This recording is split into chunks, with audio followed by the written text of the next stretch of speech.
اللہ الرحمن الرحیم۔ یہ دنیا اور دنیا کے حالات سب عارضی ہیں۔ یہاں حالات عدلتے بدلتے رہتے ہیں۔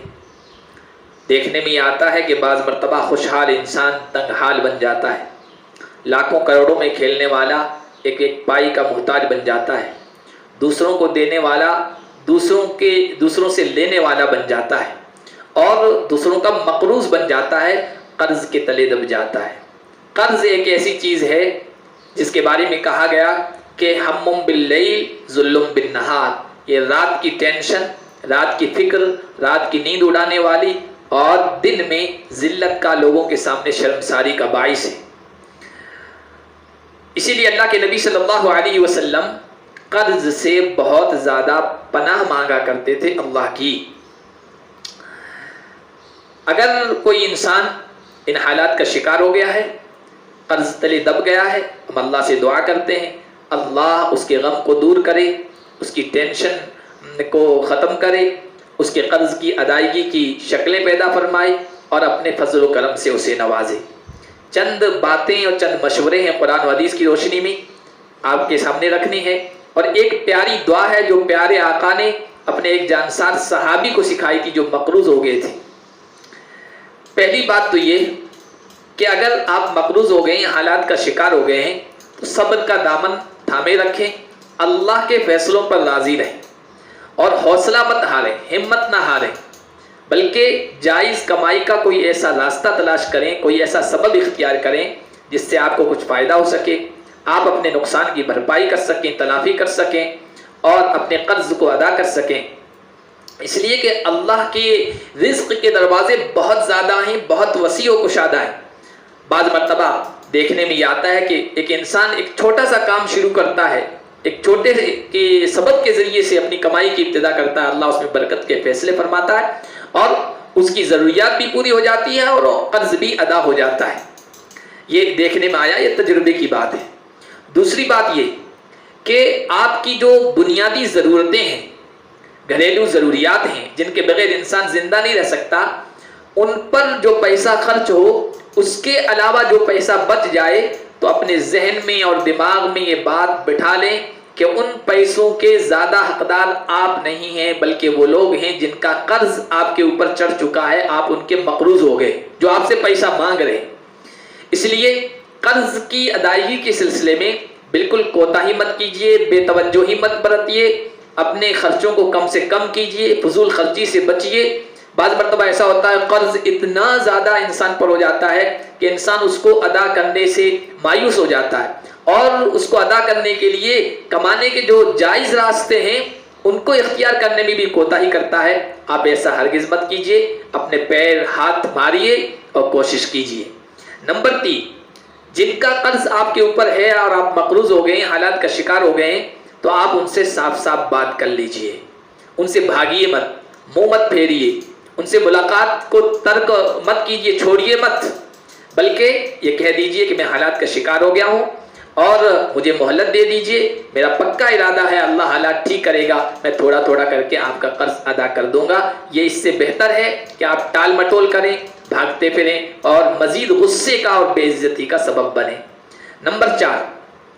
اپنے اور اللہ کے درمیان معاملات کو ٹھیک کر لیں۔ من اصلح ما بینہ وبین اللہ اصلح اللہ ما بینہ وبین الناس، جو اپنے اور اللہ کے درمیان کے تعلق کو اور معاملات کو ٹھیک کر لیتا ہے، اللہ اس کے اور لوگوں کے درمیان کے معاملات کو ٹھیک کر دے گا، سب چیزیں صحیح ڈگر پر آ جائے گی، صحیح ٹریک پر آ جائے گی انشاءاللہ، اگر اللہ سے آپ کا تعلق اچھا ہو گیا۔ اللہ نے وعدہ کیا ہے اپنے سے اچھا تعلق قائم کرنے والوں کو مزید دینے کا، نوازنے کا۔ من عمل صالحا من ذکر او انثی وهو مؤمن فلنحیینہ حیاتا طیبہ، جو ہم سے تعلقات اچھے بنا لیتا ہے، ہم خوشگوار زندگی عطا فرمائیں گے، راحت والی، برکتوں والی اور آرام والی، ساری ٹینشن آپ کی اللہ دور کر دے گا۔ اللہ نے وعدہ کیا من یتق اللہ یجعل له مخرجا، جو ہم سے تعلق ٹھیک کر لے گا، معاملات ٹھیک کر لے گا، ہم اس کے لیے پریشانی سے نکلنے کے راستے پیدا کریں گے۔ جو اللہ کی طرف رجوع کرے گا، استغفار کرے گا، اللہ مال بھی دے گا، اولاد بھی دے گا، عزت بھی دے گا، سب کچھ دے گا۔ تو اللہ سے اپنے معاملات کو ٹھیک کر لیں۔ نمبر 5، اگر حالات کا شکار ہو گئے ہیں یا قرض تلے دب گئے ہیں اور اس وقت آپ کی نیت ادا کرنے کی ہے، پکا سچا ارادہ ہے، تو پھر آپ یقین کر لیجئے، اللہ پر بھروسہ رکھیے، اللہ سے حسن ظن، اچھا گمان رکھیے کہ اللہ آپ کے اس قرض کو ادا کروا دے گا۔ بخاری شریف کی روایت ہے، من اخذ اموال الناس یرید اداها ادى اللہ عنہ، جو لوگوں کا مال لے گا اللہ تعالیٰ، جو لوگوں کا مال لے گا اور اس کی ادائیگی کی نیت ہوگی،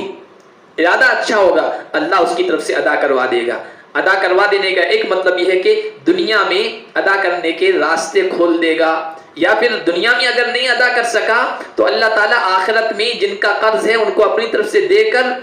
خوش کر دے گا، اور آپ کو کوئی آخرت میں سزا نہیں ملے گی۔ اللہ کے حبیب صلی اللہ علیہ وسلم نے بیان فرمایا کہ ان اللہ مع الدائن حتی یقضی دینہ ما لم یکن فیما یکرہ اللہ، اللہ تعالیٰ مقروض کے ساتھ رہتا ہے، اللہ کی مدد اس کے شامل حال رہتی ہے جب تک کہ وہ اپنا قرضہ نہ چکا دے۔ شرط یہ ہے کہ یہ قرض گناہ کی وجہ سے، گناہ کی کسی شکل میں اس کے اوپر نہ چڑھا ہو۔ نمبر 6، اللہ تعالیٰ سے دعا کے ساتھ متوجہ ہوئی، اللہ سے خوب مانگیے، خوب مانگیے، تعلق قائم کیجیے، دعا کرتے رہیے، اور خاص طور پر ایسے اوقات میں جو قبولیت کے ہیں، جن میں اللہ کا وعدہ ہے کہ دعا قبول کرتا ہے اللہ، اور یقین کے ساتھ، اللہ پر بھروسے کے ساتھ اللہ دعا ضرور قبول کرے گا، اللہ کی طرف متوجہ ہوئیے دعا کے ساتھ۔ خاص طور پر جمعہ کے دن عصر کے بعد قبولیت کی گھڑی ہے، اسی طرح اذان و اقامت کے درمیان قبولیت کی گھڑی ہے، اسی طرح تہجد کا جو وقت ہے رات کا آخری پہر، وہ بھی قبولیت کی گھڑی ہے۔ سفر میں ہے تو سفر کے دوران بھی دعا قبول ہوتی ہے، اگر روزے سے ہیں تو افطاری کے ٹائم دعا قبول ہوتی ہے۔ اب وہ دعا جو اللہ کے حبیب نے اپنے ایک جانسار صحابی کو سکھائی تھی، حضرت معاذ رضی اللہ تعالیٰ عنہ حضور کی خدمت میں آیا کرتے تھے، ایک دن آ نہیں سکے، حضور نے پوچھا کہ فلاں دن کیوں نہیں آئے تھے؟ تو وہ کہنے لگے، یا رسول اللہ، ایک یہودی کا قرض تھا مجھ پر، اس نے روک لیا، اس کی وجہ سے آپ کے دربار میں حاضری نہ ہو سکی۔ حضور نے فرمایا، یا معاذ الا اعلمک دعاء تدعو به، کیا میں تمہیں ایسی دعا نہ سکھاؤں جس کے ذریعے سے تم اللہ کو پکارو، اللہ کے سامنے دعا کرو، اللہ تبارک و تعالی اداہ اللہ عنک، لو کان علیک مثل جبل احد دین لاداہ اللہ عنک، احد پہاڑ کے برابر بھی قرض ہوگا اللہ تعالیٰ ادا کروا دے گا۔ پھر کہا، قل یا معاذ، اے معاذ کہو، اللہم مالک الملک تؤتی الملک من تشاء وتنزع الملک ممن تشاء وتعز من تشاء وتذل من تشاء بیدک الخیر انک علی کل شیء قدیر، رحمان الدنیا والآخرہ ورحیمہما تؤتیہما من تشاء وتمنع منہما من تشاء، ارحمنی رحمتاً تغنینی بہا عن رحمت من سواک۔ یہ طبرانی کی روایت ہے، صحیح الترغیب والترہیب میں بھی آئی ہے، بالکل صحیح روایت ہے۔ اللہ پاک ہم سب کے غم کو دور کرے، قرض کی ادائیگی کی شکلیں پیدا فرمائے، اور ہر طرح کی مشکلات سے ہماری حفاظت فرمائے۔